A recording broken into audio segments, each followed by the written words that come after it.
新债王冈拉克认为明年债市可能表现得更好，美国经济恐陷入长期衰退警告。另外，人们普遍预计，在本周四举行的今年最后一次政策会议上，美联储将维持利率不变，但加息可能不在讨论范围之内。市场最想听到美联储发出这种暗示。最后，我们观察到世界上最大的铜矿之一被勒令关闭，英美资源集团大幅削减产量预期，颠覆了2024年的铜供应前景。哈喽，大家好，欢迎来到我的财经老师说，带您用宏观经济解读世界金融市场，帮助你掌握趋势，提前实现财富自由的梦想。如果你也对股市投资理财以及宏观经济市场感兴趣，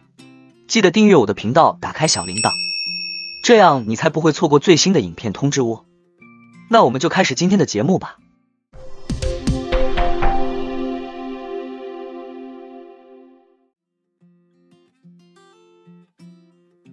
双线资本 CEO 有新债王之称的冈拉克最新表示，此前从银行业撤出的大笔存款，接下来更有可能进入债市而非股市，房价可能下跌，经济衰退可能在明年夏季来临。今年春季的地区银行业危机促使人们将现金从银行存款中取出，并将其大量投入货币市场基金。许多分析师认为，这些资金流入金融市场对股市来说可能是个好消息，但他驳斥这一观点。他说，认为人们会从货币市场基金、6个月期国库券等低风险资产转战至方舟型基金或期巨头等风险资产的想法是错误的，这意味着投资者风险偏好的巨大转换。我认为这是不合逻辑的。冈拉克认为，这些资金流入美国国债和其他安全债券的可能性更大。这位经验丰富的基金经理还谈到了美国房地产市场，由于买家不愿接受超过 7% 的抵押贷款利率，而潜在的卖家也不愿放弃他们锁定的更低利率，因此今年美国房地产市场基本上已经冻结。自去年3月以来，美联储为应对历史上的高通胀，将利率从接近于0提高到 5% 以上，导致抵押贷款成本大幅上升。冈拉克说，我相信如果抵押贷款利率进一步下降，比如1个百分点，我认为我们会开始看到房价走弱，因为我们将释放供应。具有讽刺意味的是，我们可能会看到房价随着抵押贷款利率的下降而恶化，这与我们40年来的大部分经历正好相反。冈拉克还对美国国债敲响了警钟，他警告说，未来5年内利息支出可能会飙升至联邦税收入的 20% 左右。他指出，历史上美国政府在衰退期间都会出现预算赤字，因为他一直努力提振经济。他认为利率可能会在更长时间内保持在较高水平，这将为美国的债务膨胀铺平道路。这位知名投资者还重申了他的观点，即美国很可能出现长期的经济衰退。他指出了收益率曲线倒挂和费城联储的同步经济活动指标，后者已触及通常预示未来经济有麻烦的水平。他说，这完全符合美国经济将于明年第2季度左右陷入衰退的可能性。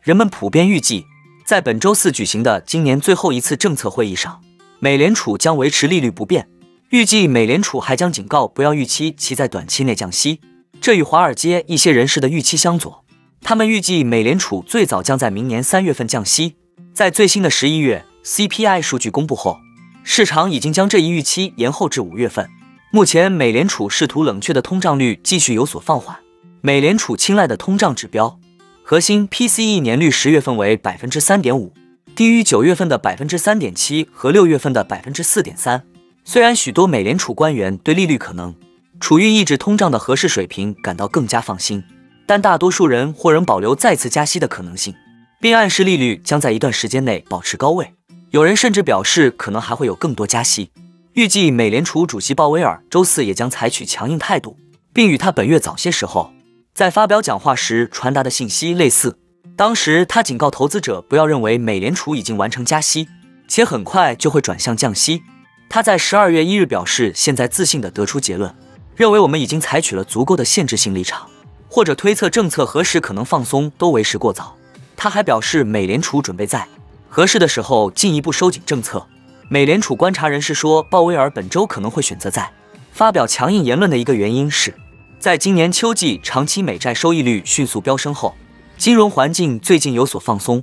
10年期美债收益率在10月份达到了 5%，但现在已经回落到 4.25% 左右，与9月初的水平完全一致。与此同时，股市也在飙升。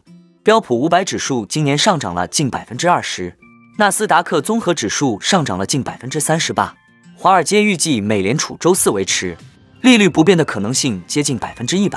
同时也预计最快5月份就可能降息。经济学家预计从明年春天开始，美联储将降息整整1个百分点。他还预计美联储官员将在2024年再降息75个基点，但不会达到整整1个百分点，以免进一步放松金融环境。他认为通胀仍然过高，美联储短期内无法降息。我则认为市场总是回到，如果经济增长缓慢或根本没有增长，美联储就会介入并拯救经济的说法。这就是我认为市场预期有些错位的地方，特别是考虑到通胀水平以及美联储试图让通胀达到的水平。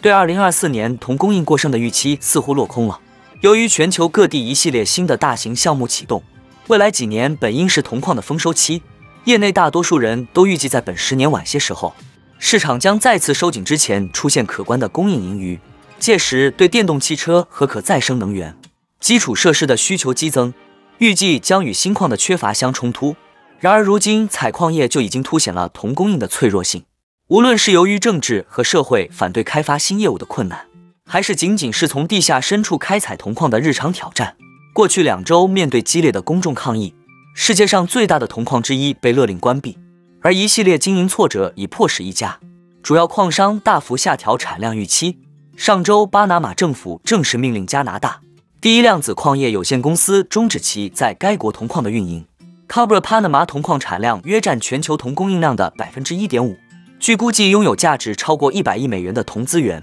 当市场正在消化巨型铜矿即将关闭的消息时，英美资源集团上周五也公布了一个重磅消息，宣布将削减其在南美的旗舰铜业务的产量。尽管该公司在南非铂矿和铁矿的问题广为人知，但减产仍让投资者措手不及，导致该公司股价暴跌 19%。英美资源集团将2024年铜产量目标从100万吨下调至73万吨至79万吨之间，相当于减少了一家大型铜矿的产量。2025年产量将进一步下降。BMO 资本市场原本预测明年精炼铜将出现大量过剩，但现在却预测小幅赤字。高盛集团一直看好铜的前景，此前已预测2024年铜供应出现短缺，现在预计供应缺口将扩大到超过50万吨。杰弗瑞现在也预计明年将出现严重赤字。尽管存在对房地产行业的持续担忧，但迄今为止铜价对供应中断的反应一直很温和。任何需求复苏的迹象都将打击供应收紧的市场。对短期内市场供应趋于宽松的预期，在今年大部分时间里打压了铜价，导致铜价横盘震荡。10月初，国际铜研究组织表示，预计明年铜供应过剩 46.7 万吨，这是自2014年以来最大的供应过剩预测。伦敦金属交易所的铜库存自年中以来飙升至2年高位，但目前已连续3周回落。经济学家表示，供应中断明显增加，市场供应短缺的可能性越来越大，我们可能正处于下一个牛市的山脚下。那我们今天的节目就先分享到这里。你也喜欢用宏观经济看全球投资的机会吗？如果你也喜欢这样的内容，记得帮我点赞以及订阅分享， YouTube 的大数据就会再推荐类似的影片给你哦。那我们下一支影片见了，拜拜。